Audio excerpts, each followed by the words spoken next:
और अब खबरों की शुरुआत करते हैं। दिल्ली में रविवार के दिन हुए धमाके की आंच जैसे जैसे आगे बढ़ रही है, वैसे वैसे नए खुलासे सामने आ रहे हैं। धमाके के वक्त जिस शख्स ने अपनी आंखों से इस धमाके को देखा, उसे जी न्यूज की टीम ने खोज निकाला है। इस बीच जांच एजेंसियों को एक टेलीग्राम पोस्ट भी हाथ लगा है और करीब 100 सीसीटीवी फुटेज भी अब अहम कड़ी साबित हो सकते हैं, क्योंकि इनके जरिए उन 2 संदिग्धों की तलाश हो रही है जिन्हें जांच एजेंसियों ने देख लिया है। बस अब इनकी गिरेबान तक हाथ डालने की जरूरत है। देखिए दिल्ली धमाके पर अब तक की सबसे बड़ी इन्वेस्टिगेटिव रिपोर्ट।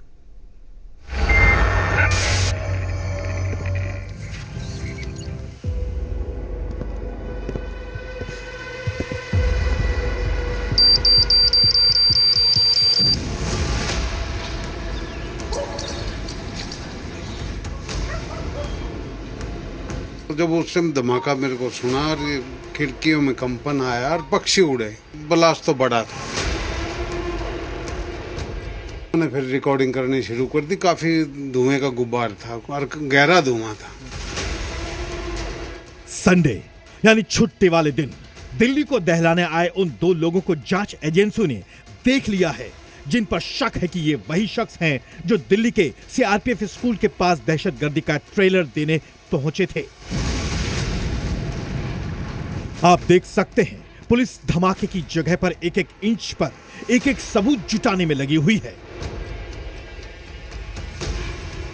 दिल्ली पुलिस सूत्रों के मुताबिक दिल्ली के रोहिणी ब्लास्ट मामले में जांच एजेंसियों को मौके से मिला है हाइड्रोजन पेरोक्साइड और दूसरा केमिकल क्लोरेट, जबकि घटनास्थल के रास्ते में आने वाले करीब 100 सीसीटीवी फुटेज भी खंगाले जा रहे हैं। खास बात यह भी है कि जांच एजेंसियों की शक की सुई 2 संदिग्धों पर आ गई है। ये वो 2 शख्स हैं जिनकी धुंधली तस्वीरें सीसीटीवी में कैद हुई हैं। सीआरपीएफ स्कूल की दीवार के पास लगे सीसीटीवी फुटेज में एक शख्स सफेद रंग की टी-शर्ट पहने दिखाई दिया है। पुलिस अब इस संदिग्ध शख्स की तलाश कर रही है। पुलिस ये जानना चाहती है कि आखिरकार में ये संदिग्ध शख्स कौन था, इसका क्या मकसद था और मौके वारदात पर किस इरादे से आया था।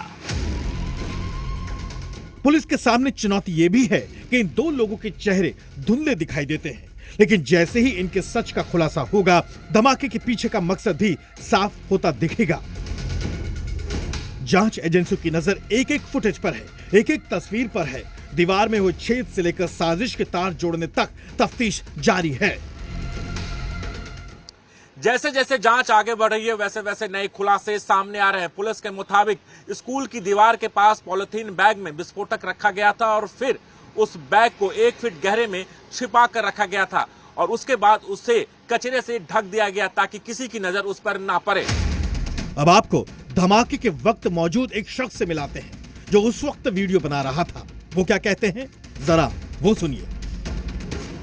जब उस समय धमाका मेरे को सुना और ये खिड़कियों में कंपन आया और पक्षी उड़े, तो वो देख के मैंने फिर रिकॉर्डिंग करनी शुरू कर दी। काफी धुएं का गुब्बार था और गहरा धुआं था, तेज था काफी धमाका। और जब भी वहां से लेकर मेरा ख्याल ये 3000-2000 मीटर का फासला है और ये खिड़कियां में कंपन आया तो ब्लास्ट तो बड़ा था।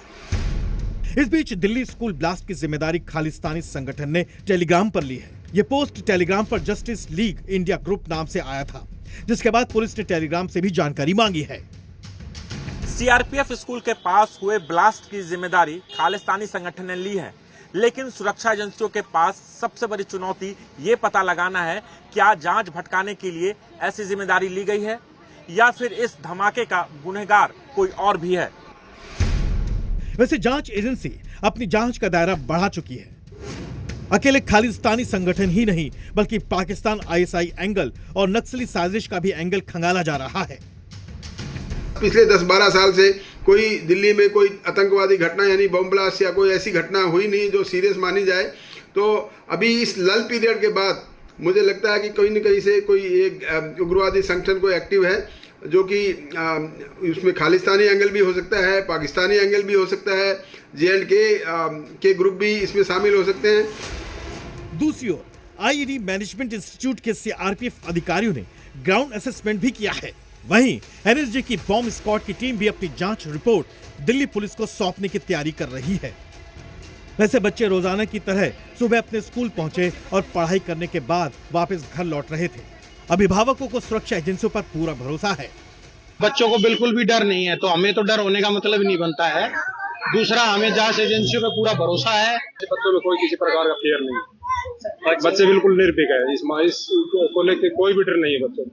बच्चों की संख्या में कोई ऐसा फर्क नहीं ना, इसमें कोई फर्क नहीं पड़ेगा। यहाँ पर ऑलरेडी पैरामिलिट्री फोर्स के जवान है, सीआरपीएफ के लगे हुए हैं इधर। स्कूल सामान्य दिनों की तरह खुले हैं, लेकिन अब सुरक्षा एजेंसियों को बड़े खतरे से निपटने के लिए और पैनी नजर रखनी होगी। दिल्ली से प्रमोद शर्मा और राजू राज के साथ ब्यूरो रिपोर्ट, जी मीडिया।